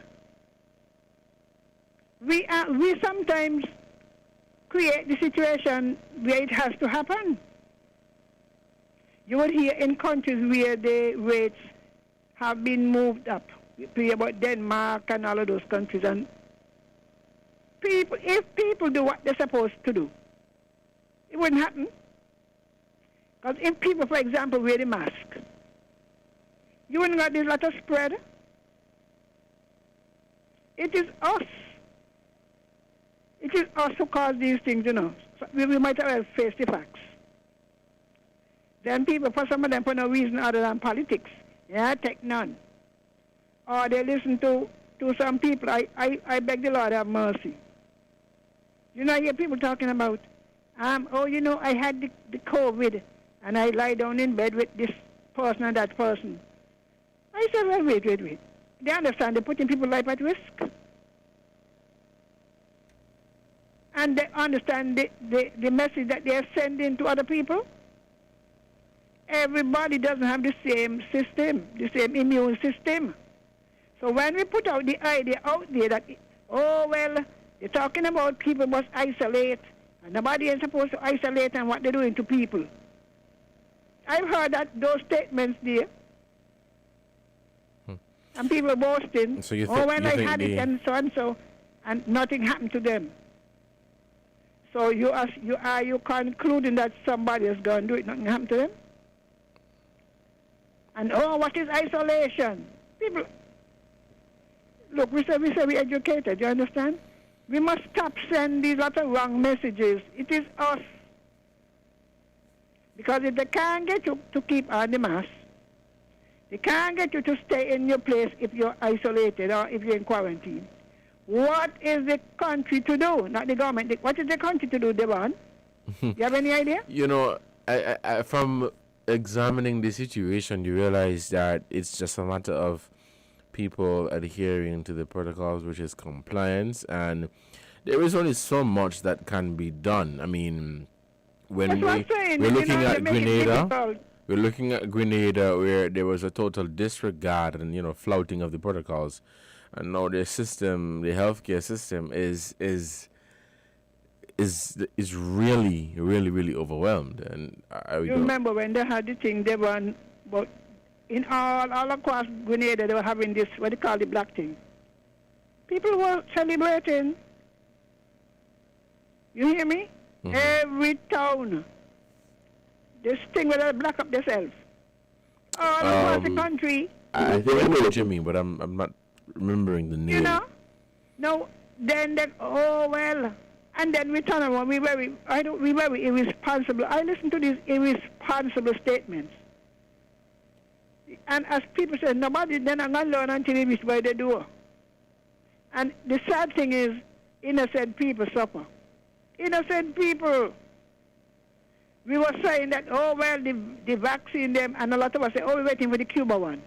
What is really happening in Cuba? You hear from 2 years up, they're vaccinating them? Not 12, 2. Do you know that, Devon? Yes. And do you know that the Cubans started vaccinating the people before they even reached experimental thing, emergency status? No, I was not aware of that. They were, and they are vaccinating their citizens before WHO even approved them. It is going on, and yet we come out hypocritically, waiting for the Cuban one. Look, they said they wanted the Pfizer, it come. You know when they're going to rush? The day after they expire. We got to act like intelligent people. You think Gaston Brown wants to do what he said he's going to do? It is frustration. As a man said, he can't even pay wages. Maybe he doesn't borrow with the limit. Then every penny we turn up by the ATM and the machines them. The government does not have a thing, a central bank where they could have gone print money. They can't print money, and in fact, according to the ECCB law, they can't put up no more than 25% value of the revenue as treasury bills. So you could imagine nothing coming in, 25% of nothing is nothing. So how much bills can they float? How much bonds can they float? We need to bring these things home to people. I don't believe Gaston Brown wanted to do it, but you're pushing the people. In every country they're going to push. We always know that, look, there are some people who born oppositional, Some people born that way. If what they're doing today, you say tomorrow, they can, oh well. And they're very vocal. Now let me get to the one with the fishing. Let me get to Nevis and St. Kitts. Now when I was growing up, fishing was an occupation of which people were proud. I mean, Division had the boat and they had their livestock. So they weren't subjected to people, well, today or tomorrow, even though they said that Nevis didn't have any payday. Nevis had payday every day. Good. Because if they needed money, they sell a sheep or a goat. And it used to be so many fishing boats parked along the market, the Bayfront, the Bastia. Then they started having the fishing cooperative. Well, most of those people have died out. And you have a few thinking, what about the young people who walking around balling, they can't find work? Well, it's a matter of them not being interested in fishing. That's what I mean. They're not carrying on the culture. So here we go. You go down to the market, and you see the fishermen who coming from Nevis are Spanish and other countries. So they come from where they come from, and they can't get a job. They go fishing. But us now, you sit down, you see water down, they steering you down. I am now living in Newtown. Newtown was a vast fishing area, you know. From one end to the other, there were fishing boats, say nets, when you hear that pull jacks and so, Irish Town, up Limekeel Bay. Go down there. Oh, we can't get no work, and the government ain't giving us no work. Well, why not go to Development Bank and invest in a boat? And another thing again, you know, so the tradition is dying out. So no matter what kind of laws you put in and whatever, if the people are not going into the industry, it's almost like a waste of time. And who benefit? And then we turn around and complain. Oh, they don't buy, sending them money. They work for it. They work for it. And young people too, you know. You ever notice them, the one? Some of them can't even speak English. Young men, young Spanish men come from Nevis to sell fish and kids, I say. I mean, now you see, and then, the foreigners taking over, darling, the highway to take, God bless them. What we need to do with them is to explain our laws to them in their language. Because I have had to talk to some of them about bringing in these young, I forget what I call them. You know, say, well, there's a certain thing, certain size of fish you don't bring in. But they're doing us a big, big favor. So a lot of you out there who balling, rather go and break somebody's house, get a line, go stand up on a rock. That's how it was done. You know, so when we're talking about the blue economy, if our people are not interested, other people will fill the gap. And this tradition of going out in the morning and coming back by 11 o'clock, we have to change that. So you don't go, if you want to catch big fish where you can make money, you have to equip yourself, and don't say, well, they can't afford the boat. There are mechanisms in place where you can get help. The fishery division, they are doing the best they can. But I'm calling upon our young people. If your father was a fisherman, that raised you. And if you can't do nothing, you can be an educated fisherman. You know that, eh? Yes. So with an educated fisherman, you know where the fish banks are. You can use modern techniques to fish with. So happy independence to our people. And please, while we're promoting, you must be participating. God bless everybody, pray for the nation. And all of you out there who are content to watching the numbers climb and think that you're doing the CMO something and Dr. Wilkerson, you're deceiving yourself. And all of you encouraging people to break the protocols, God is watching you. I don't care what excuse you come up with. I mean, it sounds so bad, 30 today, 40 tomorrow. But that sounds like nobody doing anything. And I heard the CMO say, what we are having now is family spread. family spread, that means keep your family out your house. All those who don't want a vaccination and don't want no mask, keep them out of your yard. All right, then, they're on. Thank you so much, caller, for your contribution to this program. We'll take a short break to say thank you to the sponsors, and when we come back, we'll continue this conversation for today. It is 11 minutes past the hour of 1. We'll take this short break, and we'll come right back. TDC Automotive is paying for you. Deposit? We're paying. 3-month installments? We're paying. Pay nothing for 3 months because we are paying. Take a moment, catch your breath, and roll out with ease. Save over $20,000 off your new Toyota Hiace because TDC Automotive is paying. Get your Toyota Hiace today. TDC Automotive, #1 for a reason. Terms and conditions apply. Maybe it's the way the brilliant gold liquid reflects our sunshine, or how the bright blue of its label mirrors the clear Caribbean skies overhead. Maybe it's the fresh, crisp taste of this beastly cold beer on a scorching hot day. Maybe it's even the way it brings us all together. But one thing is for sure, Carib is very much a part of who we are wherever we're from in the Caribbean. Carib. It's the way we play. Drink responsibly. People make the world go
Welcome back to Inside the News. We're heading back to the phone lines.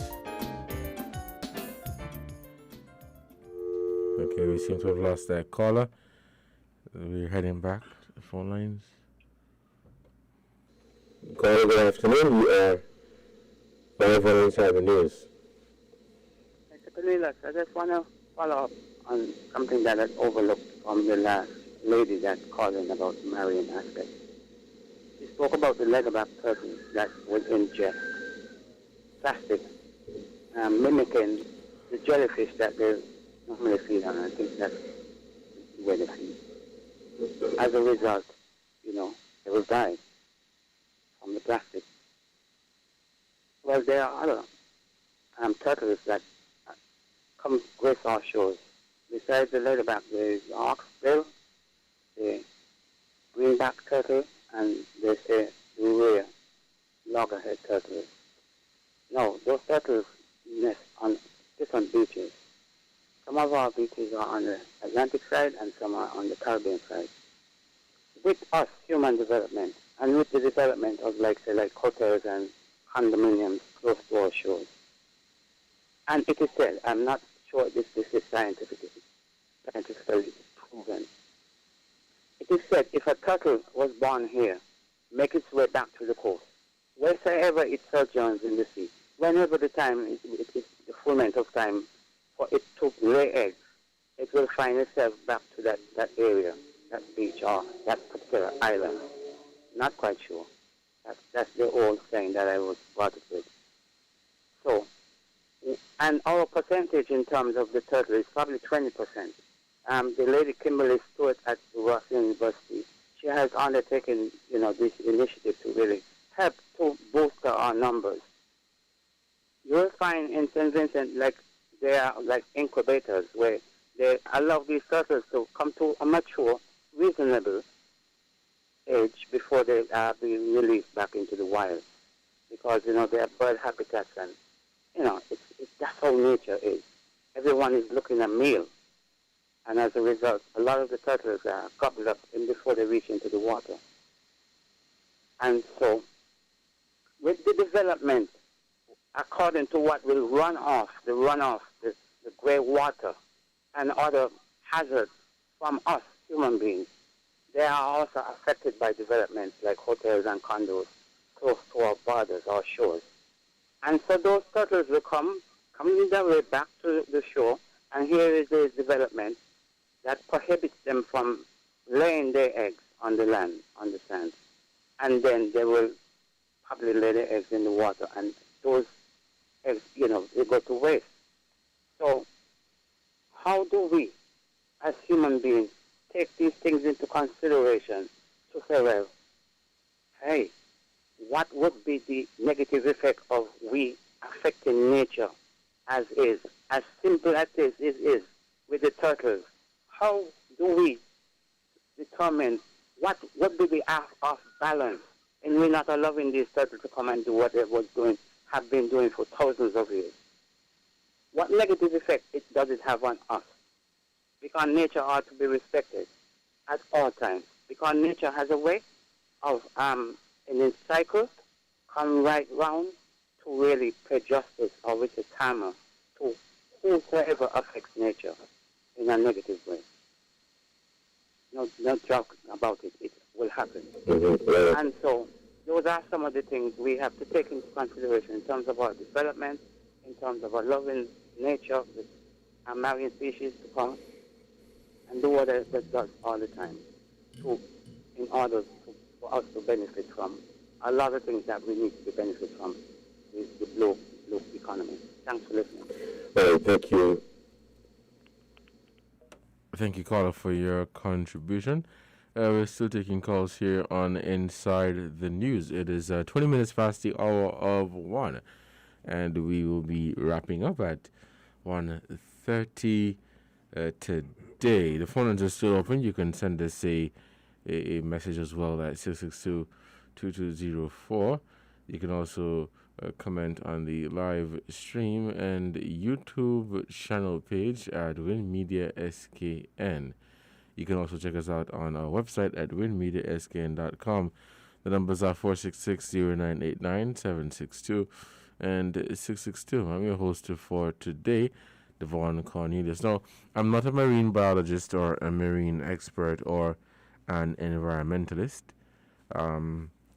but based on the information that was provided by the professionals, Mrs. King earlier in the program and Dr. Clark, I understand that there needs to be a greater appreciation, understanding, and preservation, conservation of the marine ecosystem, marine environment, as that is really, really important to the economy.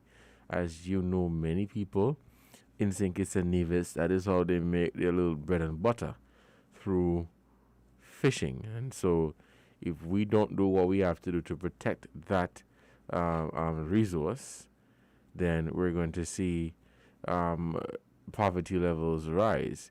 As you know, with the COVID-19 pandemic, where many people have been laid off and out of a a job, they have turned to fishing.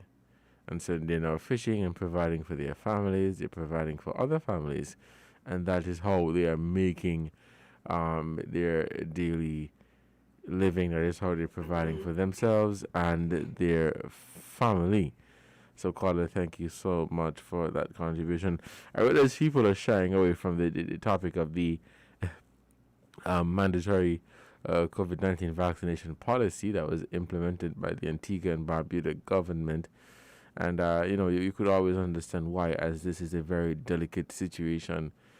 And people have still been questioning the move to make the vaccine mandatory at this time. For the most part, looking at the statistics, we realize that the vaccine is working, but there is still a lot of debate as it relates to making it mandatory, or allowing people to make that decision for themselves. We're heading back to the phone lines and we'll take this call. Okay, we seem to have lost that caller. Caller, you can call us back at 466-0989, 762-0989, and 662-0989. We're still taking your call. So we're heading back to the phone lines. Let's take this call. Caller, good afternoon. You're on the air. Yes, good afternoon again. I am here waiting for you. I don't want to take up anybody's time. But I don't know if you recall the other day the OECS had the matter investigated, the constitutionality of it. Yes. And the governments of the OECS were informed that they can impose it if they want to. Mm-hmm. So, it's a matter of time. Whenever the situation gets out of hand in any country, they will have to do it. Look at the U.S. It is now mandatory for all federal workers. Some states said they're going to take the federal government to court or whatever. But as I said before, we are the ones. We are the ones when we got all of these lots of conspiracy theories and whatever, frightening people. You know? Mm-hmm. What do you think? What do you think the response would be like if that measure is implemented here? It's easy, it's a matter of economics. You know everything belongs to economics? If you are in a position financially and economically to support yourself, you stick out. But if you are not economically, I wouldn't say fit, but you know what I mean, right? Right. Mm-hmm. If you got the house mortgage to pay, and your bank loan to pay, and all of these other commitments, you still wanting the Wi-Fi, and you wanting the TV, and you wanting the phone, and you cannot go into the bank and say, well, I cannot pay my loan this week because I refuse to take the thing, so I have no money. You see where I'm coming from? Right. I'm following you. People are going to wear these things. You may hold it for a while, If you will notice all the moratorium and the debts and so, they expire. So you got to come with it. So you cannot go and tell your children, well, today, darling, we ain't have nothing to eat, because your mother was working and they said take the vaccine and then may taking none. So, so no food today. How do you explain it to a child? Mm-hmm. We got to be rational, And the sad thing is that many people who encourage other people, well, is your right, your personal this and your constitutional right. Ask them a question. Would they be willing to help you until you get another job? And with the way at which the economy is setting out now, everybody wants to make sure that you don't come in there and shut down the business. So, just because you can't fly, you can't do this without the fully vaccinated status, you must count your costs. count your cost. The Bible says before you go to war, the Bible says so, you know, before anybody go to war, they must first sit down, consider the cost. Should I go to war? And when should I go to war, and if I lose? He says so. So before you go and follow your friends them, you don't know what your friends them have. Right. Some of them have people sending barrel for them, box for them, money for them, and nobody sending for you. And then the vaccine that is being offered has been declared fit for use. No longer just a thing. Now, if you have a different, remember he gave them options, by the way, you know. I think sometimes we leave out that part. I think it's twice a month you have to provide proof. Yes, that is correct. So it ain't really mandatory, you know. Mandatory has no options. Are you aware of it? Yes. So it is not really, we keep saying mandatory. Mandatory cannot have options. You have options, you choose the one you want. He had even promised to pay for it. That still stand? I am not certain. I'm not certain. You remember he was saying he would pay for it? Yeah. So if the government don't pay for it to be tested, maybe we should stop saying mandatory. It's optional. But I don't think that is still the case, you know, because, you know, they're low on funds, government revenue, so. That's what I heard him say, right? So even if you don't want it and you could afford to do it yourself, you could afford to pay for the testing, then remember, so everything is economics. So I really pray for our people. And I say again, if you know that you can't afford to feed yourself, the Pfizer is not out there killing anybody. All who waiting in the next 2 years. Who tells you you're going to be around? Oh, in the next 2 years, they don't know what's going to happen. People can die. Well, where will you be? Mm-hmm. I think we need to start to get our soul in order. Right. Because any day you could die. So thank you so much for your contribution to this program. We're basically out of time, so we're going to begin wrapping up.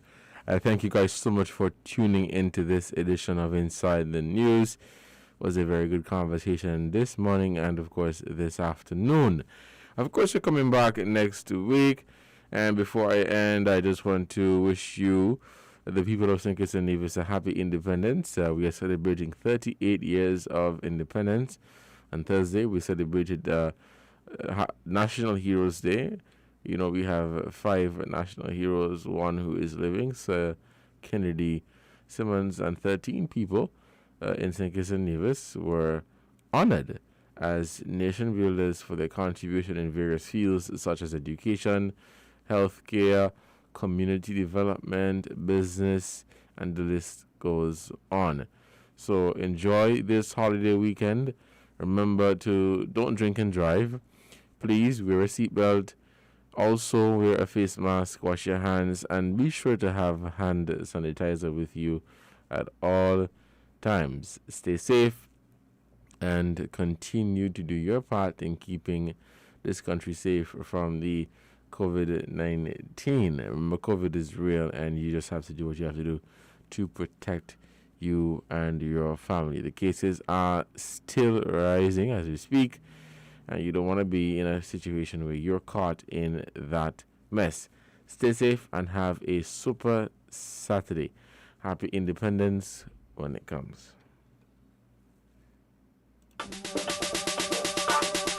Shopping with TDC just got much easier. Here's how. Log on to shoptdcgroup.com. Shop at your convenience at any time, from anywhere, with your smartphone, tablet, or computer. With our safe and secure payment checkout, you choose the option to pick up in-store or have your goods delivered right to your door. It's that easy. Shop tdcgroup.com, your one-stop online store.